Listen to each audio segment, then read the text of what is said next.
Hey guys, welcome to today's Celebrity Big Brother 2 updates and spoilers. Our house guests of the day, Douglas Fonata. We have Erica Goodrich Thompson. Yes. And Kenny D. Woo! Thank you guys so much for the support. We really appreciate it and could not do this without you. And I'm not just saying that, believe me. And yes, I have a towel on my head today because my hair is wet and it's keeping me warm. All right, so... woo! Yesterday was a cluster, huh? The feeds were down for most of the day after the drama between Lolo and Tamar. And if you don't know what I'm talking about, watch yesterday's spoiler because you need like the full picture of what happened. So we're still not sure what happened after the feeds went down, if they continued to argue or what, but I know when the feeds came back, the other house guests were talking about it just like randomly whenever, and they're like, man, I thought those two were really gonna fight each other. So I don't know if it kept going or what, if maybe like production had to be like, hey, split up. I don't know. We'll see, or we won't. Who knows? Because they don't always show everything on the show. But no, Lolo was not removed from the house, so don't believe everything you read on Twitter because people like to play games on there. All right, so then the feeds came back at 7-ish, which means they were down for 9+ hours. That is insane. So I was thinking, since they were down so long, that they probably did like nominations and the power veto during that time, but they didn't. They did do nominations, and it turns out Kato did follow through with his plan and nominate Tamar and Dina for eviction, but the power veto competition and ceremony are both going to be live on Monday's show. So that's going to be a power-packed episode. I guess they're going to show nominations tonight, and then they got a lot to show on Monday. So Ryan is aware that he could potentially be backdoored this week. He is very much aware of that. Is he going to be able to do anything about it? I don't know. It's not looking great for him. But he's really hoping that he'll get to play in the power veto competition to try and prevent it from happening. Okay. So Dina and Tamar commiserated in the hotel bedroom. They were not a fan of Kato's reasons for nominating them. Ugh. So he called out Dina for not cheering for everyone during the HOH competition, because if you remember, Kato had offered Joey that deal to like jump off the thing and he would be safe. And Dina was like, no, don't jump off, don't stay. So Kato was really taken aback by that. And she's like, I did cheer for everyone. I do think that that was misinterpreted. I don't think she was rooting against Kato per se. But she thinks that Kato might feel a little guilty because all the flirting he's been doing. Ugh, maybe his girlfriend's not happy about it. But then she's thinking maybe he was kind of projecting because he upset her the other day when he didn't tell her about the Jonathan vote, so he was like looking for an excuse to put her up. I don't know. So Tamar, on the other hand, is upset that Kato brought her son into it, apparently. Kato said something about her going home to be with her son. What? And he also said that she didn't contribute enough to the cooking and the cleaning. Damn, okay, Sam, Big Brother 20. Damn. But Lola, let's leave that for now. So needless to say, they're not happy with Kato. But anyway, Lolo and Ricky had a game chat in the gym, and Lolo was asking him, do you trust Kato and Tom? Because obviously Kato's in power this week, and if Kato's in power, that means Tom's in power. So Ricky's like, yeah, I do, but I feel like I have to keep checking in on them. It's not really the type of trust where you can just like never talk to them and just know that you're good. Like, he feels like he has to keep checking in with them, which is good because they're having some doubts about him, or at least Tom is. Kato not as much.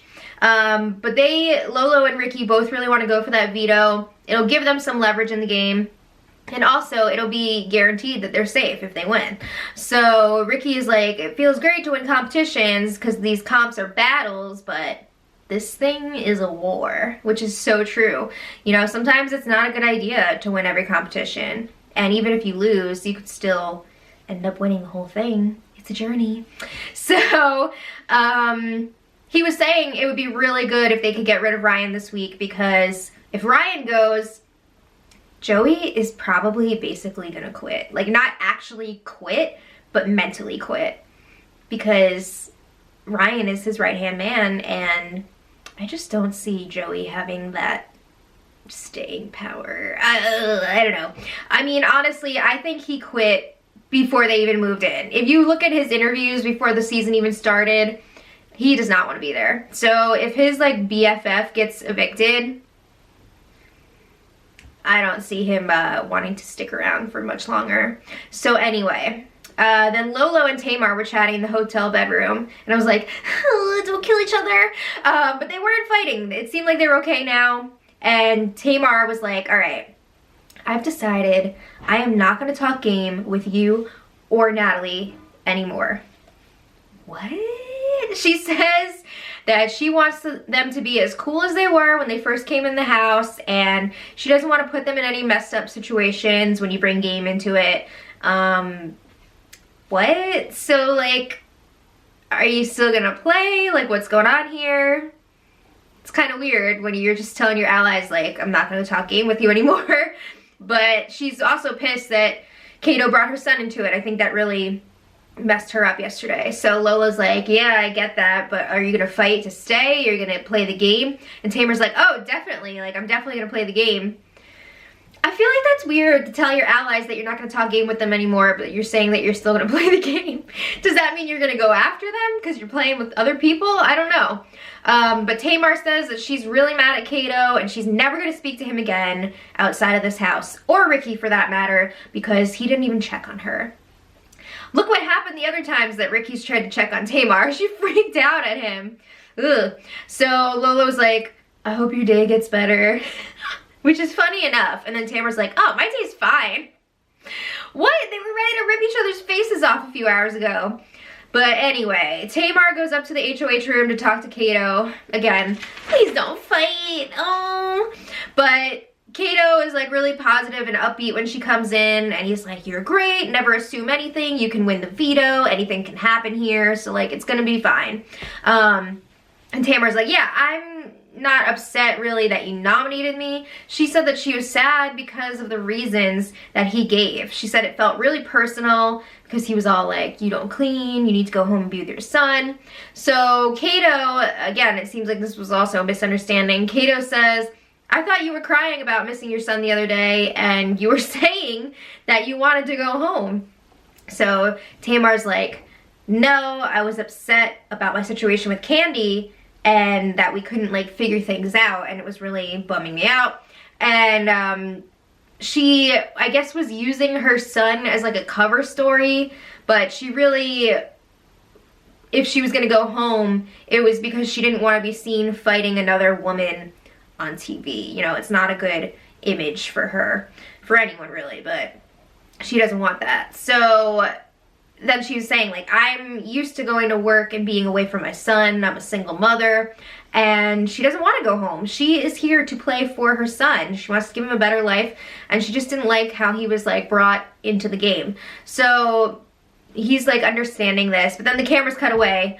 But a few minutes later, we see Kato and Tamar come outside where a bunch of other people were hanging out, and Kato's like, guess what, guys, guess what, we're friends. So she's laughing at him, they hug, and it seems like everything's okay for now.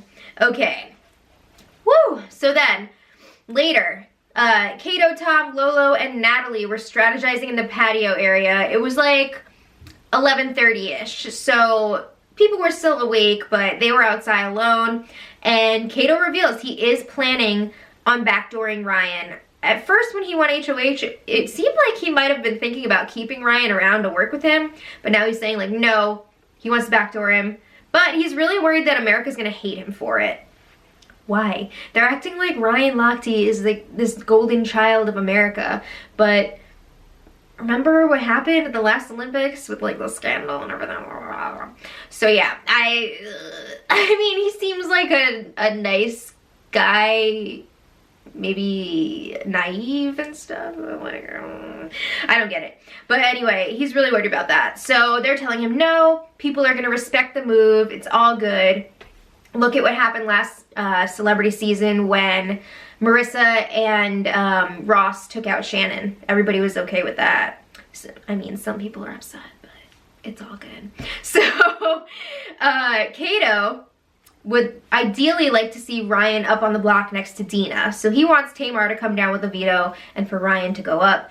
And the girls are saying, like, it's okay. Ryan's going to be okay with going home. Don't worry about it. He already knows that he's a likely backdoor target. Plus, he's been saying he really misses his wife, who's pregnant, and his child. So it wouldn't be horrible for him to go home.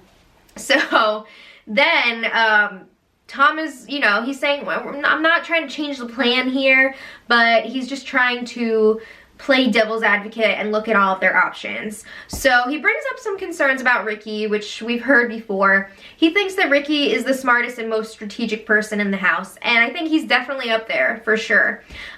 He says that Ricky is the only other person that knows about this alliance of 4. Is he the only person? I'm pretty sure Tamar knows. I'm pretty sure a lot of people suspect it. But he's saying Ricky knows about us. He's smart. He's going to want to break up our group because if he doesn't, that's going to keep him from winning this whole thing. But the girls are not concerned about Ricky. They're saying, no way, he's not going to target us. We're fine with him. You need to trust us on this. So then Tom's like, okay, fine. So he leaves it there for that time. So Tom's like, what do we do if Ryan wins the veto? He and Kato didn't realize that you're safe if you win the power of veto, because he was like, oh yeah, if Ryan wins, maybe we could convince him to use it on Dina and just say that we all feel bad for her or something like that, and then we could still put Ryan up. But no, like, you're safe if you win the veto. So they're still trying to like process that, and they're like, that's crazy that 2 people would be safe. Yeah, right?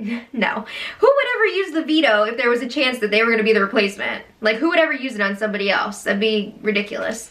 So, yeah, they were all having their strategy chat, but then at one point, Ryan came outside, like, while they were talking about him, and it was kind of awkward, and you know, like, he's actually putting the pieces together.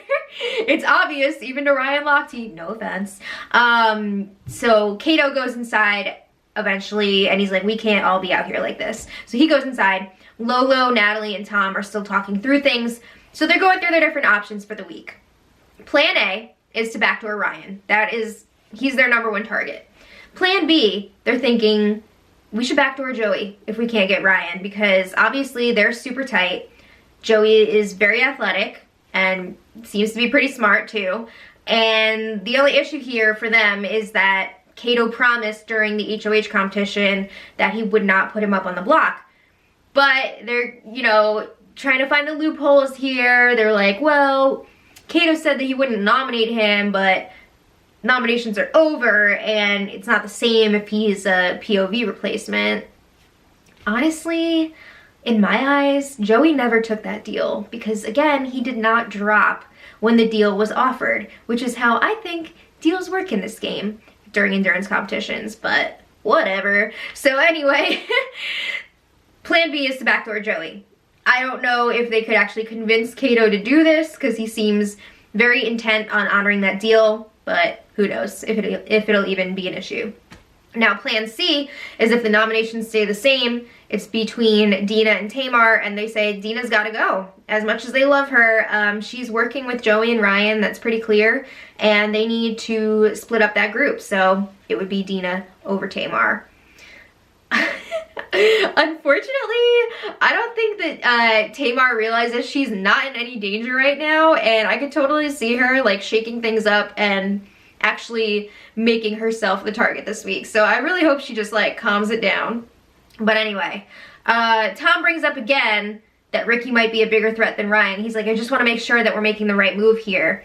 So he's arguing that they would be a lot more likely to be able to manipulate Ryan than they would Ricky. I mean, I could see that, right? I could see that. But the girls, again, are just sticking up for Ricky hardcore. They're like, no, we got to keep him. You know, he's on our side. And I think it was Lolo who said, yeah, Ryan could potentially be manipulated, but not by us. Like, there's some people that he absolutely will listen to, like Joey, but it's not us. We ain't it. So anyway, Again, Tom is saying Ricky knows about our alliance because we basically, did I say lions? Our alliance, because we basically asked him to join us and he said no.